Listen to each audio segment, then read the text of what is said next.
ሁሌም የሆነ እንደመርዶ ነገር ስሞታ መናገሩ ሰለቸኝ፣ ደበረኝ። ምክንያቱም መምላትም ማጉደልም የሚችል መንግስት እያለ በአሁን ሰዓት መንግስት ነው ሁሉም ነገር ማስተካከል የሚችለው።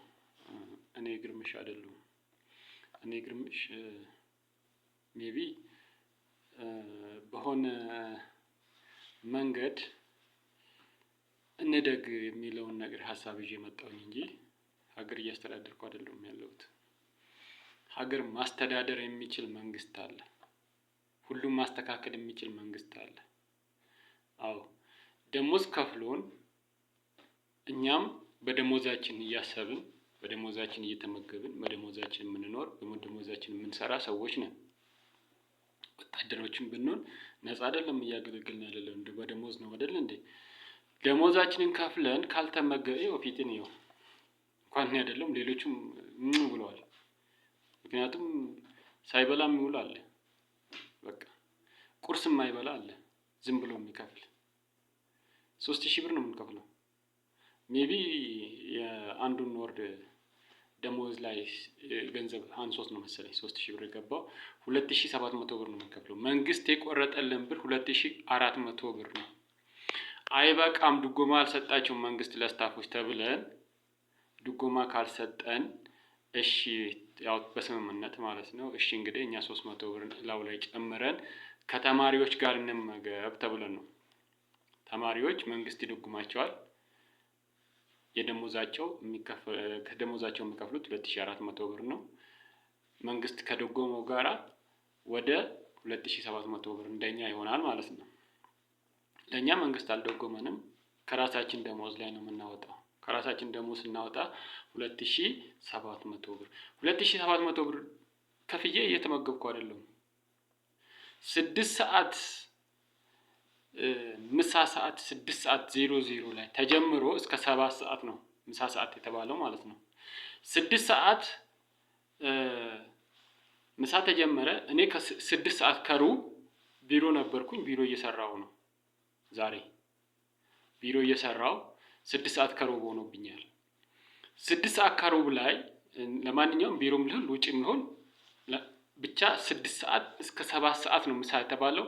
6 ሰዓት ከ20 6 ሰዓት ከ30 20 ጉዳይም ድረስ ምሳዬ መቀመጥ አለበት። ያችን 7 ሰዓት ሳይነካ ማለት ነው። 7 ሰዓት ከሆነ ምሳ የለም እኔ ቁጭ መብላት አለብኝ ህጉ ከሆነ። ግን 6 ሰዓት ከሩብ ሄጄ ምሳ የለም። ቢሮ ቁጭ ብዬ እየሰራው እያለ የመንግስት ስራ እኔ ለአጣዳፊ ስራ ዛሬ እረፍቴ ነው። ቅዳሜና እሁድ እረፍት ነው አይደል? ግን በቃ በኮምፒውተር አንደኛ ነገር ራሴን ችሎታዬን ለማዳበር፣ ሁለተኛ ነገር ደግሞ የመንግስትን ስራ እየሰራው ነው ያለሁት። የትርፍ ሰዓቴን ብጠቀመው ገብቼ ቢሮ ከፍቼ ገብቼ ብሰራም ስምንት ብለህ ስራ ከሰራህ የምሳ ሰዓትን ላታውቅ ትችላለህ። 6 ሰዓት ሜቢ ግዴታ 6 ሰዓት 00 ላይ እዛ መገኘት አለብህ። ተሰልፌም እዛ ጋር ተሰልፌ ከተማሪዎች ጋር ተሰልፌ ምሳ የለም እንዴ? እየከፈልኩ ያለሁት እኮ እንድመገብ ነው አይደል እንዴ? እኔ ለሆዴ ተናግሬ አላውቅም። ይቅርታ አድርጉልኝና እኔ ለሆዴ አይደለም ዛሬ ድሮም ራቤን ጠማኝ ብዬ አልናገርም። ምክንያቱም ይደብረኛል። ሰው እንዴት ለሆዱ ስለ ማርያም ስለ ሆዴ እየተባለ በእግዚአብሔር ልብላ ስጡኝ ቆሜ እኮ እየለመንኩ ነው። ወይኔ ዛሬ አይደለም እኔ ብሶብኝ ነው የተናገርኩት። እኔ ብቻ አይደለም ደግሞ ብዙዎች እየተማረሩ ስለሆነ ነው። ስለዚህ ስለ ምግብና ነገር እየተማረሩ ነው። መንግስት ይሄንን ቢያውቅ ግን እኔ እንጃ እኔ ምን እንደምል አላውቅም። እኔ ብቻ እውነቱን ነገር መናገር የምፈልገው ሰው ሰርቶ ነው የሚበላው። እኔ እኮ ቤት እናትና አባቴ ጋር ተለምኜ ነው የምበላው። ና ብላ ኧረ በቃኝ ጠግቤያለሁ እማዬ በቃኝ። የእናቴ ምግብ ይናፍቀኛል እዚህ ቁጭ ብዬ እውነቴን ነው የምለው። መቼ ቀን ነው እናቴ ጋር ሄጄ ጠግቤ የምበላው እላለሁ። አንድ ቀን ጠግቤ አላውቅም። እኔ እዚህ እንደራበኝ ነው። ምንድነው የምከፍለው? ልበላ ነው። ከፍዬ አልበላም እያልኩ እኮ ነው ያለሁት። ከፍዬ አልበላም።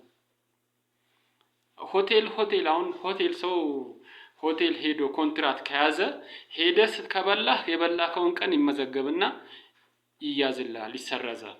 በልተሃል ትባላለህ። ካልበላ ግን ያንተ ምግብ ትቀመጣለች፣ አንቺ ብር ትቀመጣለች። ያንተ ምግብ የተሰራው ምግብ ባለ ሆቴሉ ይሸጠዋል። አንተ ካልሄድክ፣ ከሄድክ ግን ይሰጥሃል። ካለቀ ግን አይ ሰርቼ እሰጥሃለሁ፣ ብርክ ትቀመጣለች፣ ሰርቼ እሰጥሃለሁ፣ ትበላለህ።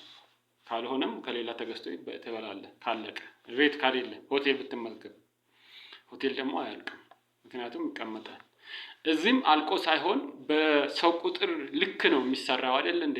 አልቆ አይደለም አውቆ የሚሰሩ ሸር አለ። እውነቴን ነው የምለው፣ ሸር አለ። በሰው ልክ ቁጥር ከተሰራ ይሄ ምግብ ዛሬ የኔ ምሳ ልሁን እንግዲህ ምሳ ሰዓት ልበለው ወይንም ደግሞ እራት ቁርስ ልበለው፣ ይሄ በቁጥር ስለሚመጣ እኔ ከጎደልኩ የኔ ምግብ ይቀመጣል። አንድ ሰው አልበላም ማን ነው እሱ ተብሎ ይታወቃል፣ ይቀመጣል፣ መቀመጥ አለበት። ከተፈለገ ሰውየው ከሌለ ለአከሌ ስጡልኝ ወይንም አከሌ ይብላው ይባላል፣ ይሰጣል። ከፈለገ ካሌለ ይደፋ፣ በቃ ብሩ ነው አይደል እንዴ? መደፋት አለበት። ያለበለዚያ ውሾች አሉ፣ ውሾች ይሰጣል። ከቆየ 2 ቀን 3 ቀን ካደረ የሚያድር ከሆነ አያድርም ደግሞ አይደለም ማደር እንዴ ለ30 ደቂቃ ለ15 ደቂቃ እህል አይቀመጥም። 6:00 ተንገብግበህ ሄደ ተሰልፈ ግማሽ በላና ግማሹን ጾሙን እንትን ይላል። ለምንድን ነው እንዲህ የሚሆነው? ምንድነው ደህየ እንደ መንግስት በሚሊዮን እየከፈለ አይደል እንዴ? መንግስት እንደውም ደሞዝ ያባሁን ጭማሪ ስንት ነው የጨመረው? እዛ ጋር እኛ ጋር መጥቶ ሲነበብ ስሰማ ሲኖር አይደል እንዴ? ታዲያ ለምንድን ነው ማንበላ? ለምንድን ነው ጾም እንዴ? ሰው አንጀቱን አስሮ እንዴት ይውላል? የአንጀት ቁስለትስ እንዴት በኋላ ላይ በሽታ አይደለም እንዴ? ትንሽዬም ትሁን ብላ፣ በቃ ትንሽዬም ትሁን ቅመስ። ጾሙ ለማደር ምንድነው ፌር ነው እንዴ? ለምንድን ነው የሚደረገው? እኔ ከገባው ጀምሬ ይኸው እስከ ዛሬ ሜቢ በሰዓቱ ነው የምደርሰው። ግን በሰዓቱም ደርሼ አንድ ቀን የማላገኝበት ቀን አለ። ያ ችግር የለውም እንግዲህ ካለቀ፣ ከሌለ ምን ይደረጋል? ግን ደሞዝ ከፍለ የለም የሚባል ነገር እንዴት ይሆናል ነው የምለው። በሰው ልክ ተሰርቶ እንዴት የለም ይባላል ነው? ወዴት ይሄዳል ነው? እኔ እዚህ ስናገር መብት የሚሰጥ ሰው ስለሌለ ነው ወደ እንዲያውቅ ያደረኩት። እዚህ መብት የለም። ትላንትና ራሱ ቲክቶክ ሳተህ እስከዛሬ እየተወቀስኩ ነው። ቲክቶክ መንግስትም እየሰራ ነው፣ ይሄው ባለው ቃቤቹም እየሰሩ ነው።